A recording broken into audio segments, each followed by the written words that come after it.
Zulaiha akhirnya datang ke penjara Zawira untuk menghukum Yusarsif. Dia lalu mengatakan kepada Kidamen bahwa semua tempat yang didatangi oleh Yusarsif kenapa selalu berubah. Penjara yang katanya sangat kumuh, kotor, sekarang berubah menjadi sangat bersih. Kidamen pun menjawab bahwa Yusarsif telah menghidupkan penjara dan membuat semua orang menghormatinya. Tapi menurut Zulaiha, Yusarsif adalah seorang budak yang dipenjara agar mematuhi perintah majikannya, bukan malah dihormati oleh orang-orang di dalam penjara.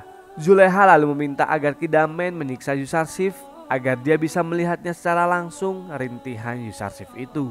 Akhirnya Kidamen memanggil Yusarsif dan mengatakan bahwa Zulaiha datang ke penjara untuk melihat Yusarsif disiksa. Yusarsif hanya bisa menerima dan pada akhirnya dia dihukum cambuk oleh para penjaga penjara. Semua tahanan sangat marah dan meminta agar para penjaga menghentikan penyiksaan itu. Tapi apalah daya, para penjaga harus mau menuruti perintah Zulaiha. Saat Zulaiha melihat Yusarsif dicambuki, dia malah tidak tahan dan menyuruh Kidamen menghentikan hukuman itu. Setelah itu, penjaga yang mencambuk Yusarsif meminta maaf karena telah mencambuk Yusarsif dengan keras. Karena jika tidak, maka dia juga akan terkena hukuman. Yusarsif pun memaafkannya dan merasa sangat lemas. Setelah itu, Kidamen mendatangi Yusarsif dan merasa aneh karena ketika Zulaiha melihat dicambuki, tiba-tiba saja dia menyuruh untuk menghentikan hukuman itu. Yusarsif lalu mengatakan bahwa Zulaiha memang wanita yang aneh karena marahnya seperti orang tak berarti batu dan kasihnya juga seperti tak berakal. Zulaiha yang sudah di istana merasakan betapa sedihnya karena jauh dari Yusarsif. Dia juga mempertanyakan kenapa harus memenjarakan Yusarsif padahal dia saja tidak bisa jauh darinya.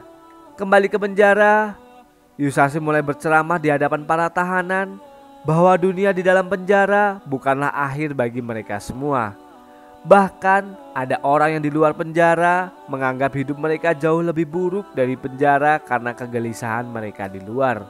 Semua penghuni penjara mendengarkan ceramah Yusarsif itu, bahkan Kidamen juga mendengarkannya dari atas penjara dan menganggap semua perkataan Yusarsif itu memang benar adanya. نصيبه من الصحبة سوى التحنيط والقبر والدفن. يوزرسيف لا يتخذ صاحبا يعبده صنع من الخشب والحجارة. Sementara itu, di kuil Amun, para pendeta mulai gelisah karena keberadaan Kimuni saat ini tidak diketahui. Mereka takut jika Kimuni tertangkap, maka akan mengakibatkan nyawa mereka akan terancam. Jika salah satu dari mereka membuka mulutnya, maka Amunhotep pasti akan langsung menghancurkan mereka semua dan membatasi kekuasaan di kuil. Anik Mahu lalu menugaskan agar segera menemukan di mana keberadaan Kimuni, Apophis, dan Inarus agar mereka bisa selamat dari masalah ini. Yusarsif yang sedang menjalankan tugas di tambang batu tak sengaja bertemu dengan Hafilah dari Kanaan yang sedang mengejar untanya yang lari. Yusarsif menanyakan tentang keadaan Nabi Yakub di Kanaan. Dan ketika orang itu menceritakan bahwa Nabi Yakub selalu menangisi kepergian salah satu anaknya, Yusarsif langsung bersedih dan meneteskan air mata. Hal itu membuat orang itu bertanya-tanya kenapa Yusarsif menangis dan menanyakan siapa Yusarsif sebenarnya. Yusarsif pun tidak mengaku bahwa dirinya adalah Yusuf, anak dari Nabi Yakub yang hilang. Dia hanya berpesan kepada Nabi Yakub agar mendoakan anak-anak yang jauh dari orang tuanya dan tetap bermunajat kepada Allah SWT agar segera dipertemukan dengan anaknya yang hilang. Setelah itu, tiba-tiba saja unta yang tadi lari jauh kembali kepada orang itu yang membuatnya merasa aneh.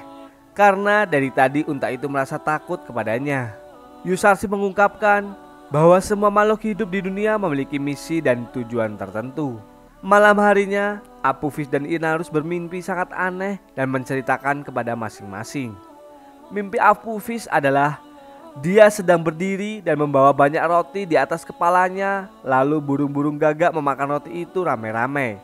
Sedangkan mimpi Inarus adalah dia sedang memeras 3 tangkai anggur dan memberikannya kepada Amunhotep yang sedang terlihat marah besar. Mereka berdua sangat bingung apa arti dari mimpi itu dan berniat akan menanyakan kepada Yusarsif yang mereka anggap pintar di penjara. Di sisi lain, Yusarsif yang sedang berdoa kembali didatangi oleh malaikat Jibril yang mengatakan bahwa sudah saatnya Yusarsif menyampaikan risalahnya kepada semua orang agar menyembah Allah SWT. Yusarsif juga teringat dengan perkataan Nabi Yakub bahwa dia akan menjadi seorang penakwil mimpi yang dianugerahkan Allah kepadanya. Siang harinya, Inarus dan Apophis langsung menanyakan apakah Yusarsif bisa menakwilkan sebuah mimpi atau tidak. Ketika Yusarsif menyuruh mereka untuk menceritakan mimpinya masing-masing, ia sempat berpikir sebentar dan mengatakan bahwa jika nanti takwil mimpinya berakibat buruk bagi mereka, maka mereka harus menerimanya karena takwil mimpi itu sudah pasti akan terjadi. Tapi sebelum itu, Yusarsif akan membuktikan suatu tanda kepada mereka terlebih dahulu bahwa perkataannya itu akan terjadi dan mereka tidak akan meragukan lagi takwil mimpi yang akan diungkapkan Yusarsif nanti. Pertama, Yusarsif mengatakan bahwa menu makanan hari ini adalah ikan panggang, roti gandum, dan kurma. Yusarsif mengatakan semua itu karena mendapat bantuan dari langit dan ilham dari Tuhannya langsung. Para tahanan langsung menertawakan ucapan Yusarsif itu karena menurut mereka makanan seperti itu hanya dihidangkan kepada para bangsawan dan tidak mungkin akan disajikan di dalam penjara. Dan tak berselang lama, datanglah para penjaga membawa makanan bagi mereka semua. Saat salah satu tahanan mengatakan bahwa menu makanan hari ini apa yang dikatakan oleh Yusarsif, para penjaga terkejut dari mana dia bisa tahu padahal makanan baru saja datang. سمك مشوي فلم يأتوا بالطعام إلا الساعة. تماما كما أنبأنا يوزرسيف الطعام سمك. Karena kejadian itu, seluruh penghuni penjara mempertanyakan kenapa makanan seperti itu bisa dipenjara. Para penjaga mengatakan bahwa makanan itu dikirimkan oleh Zulaiha yang merasa kasihan kepada para penghuni penjara. Setelah itu, akhirnya Apophis dan Inarus mempercayai bahwa apa yang dikatakan oleh Yusarsif memang benar terjadi.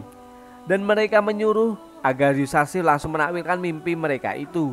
Sebelum Yusarsif menakwilkan mimpi mereka, Yusarsif menjalankan risalahnya sebagai nabi dan menyuruh mereka untuk meninggalkan dewa-dewa berbentuk batu yang tidak pantas mereka sembah.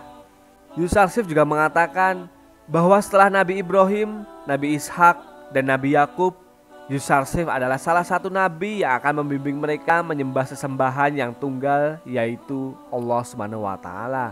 الآن فسوف أخبركم بشيء لم أخبره أحدا قط إبراهيم وإسحاق ويعقوب الواحد الأحد.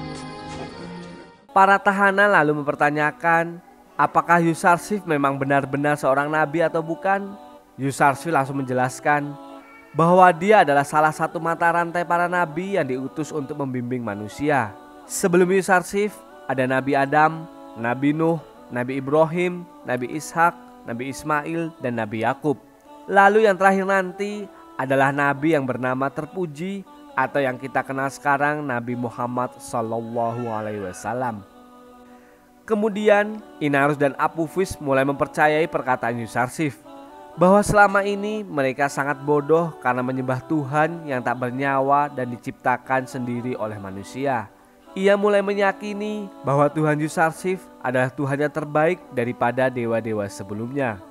Pada akhirnya, semua penghuni penjara beriman kepada Allah SWT dan mengikuti ucapan Yusarsif untuk membimbing mereka kepada sesembahan sejati.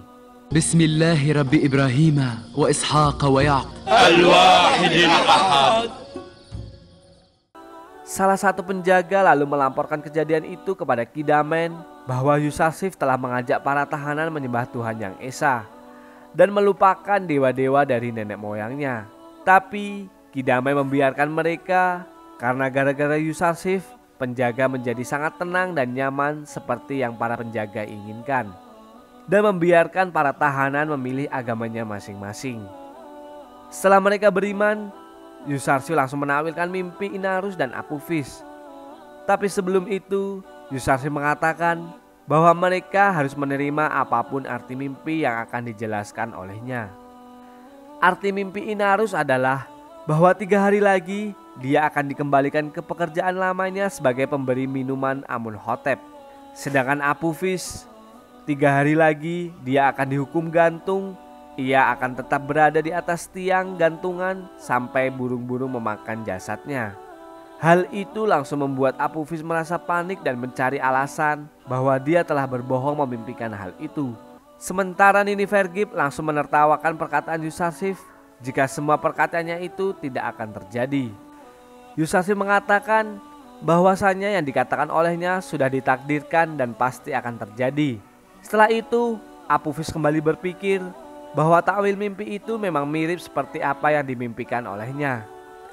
Dan memang benar bahwa para pendeta kuil telah mengkhianati dan membiarkannya begitu saja. Yuzarsif terus menghibur Apophis dan mengatakan kepadanya bahwa kematian adalah hal yang biasa dan pasti akan dialami oleh semua orang. Hanya para nabi dan kekasih Allah lah yang menyambut kematian dengan gembira. Yuzarsif juga mengabarkan berita gembira kepada Apophis jika dosa selama dia hidup sudah dihapuskan dan dia akan bertemu Allah dalam keadaan yang suci. Yuzarsif malah khawatir kepada Inarus yang masih bisa berbuat dosa karena masih akan hidup di dunia. Sementara itu, Putifar akan segera mempertemukan Kimuni, Apophis, Inarus dengan Anikmahu untuk mengungkap semuanya di depan halayak ramai. Lalu Amunhotep berencana akan mencabut semua kewenangan kuil serta menghukum berat Anikmahu dan Padiamun. وبيلاروس وأبوبيس جميعا ليدخلوا عليهم. المحاكمة هذه فليتم انعقادها بأسرع وقت ممكن.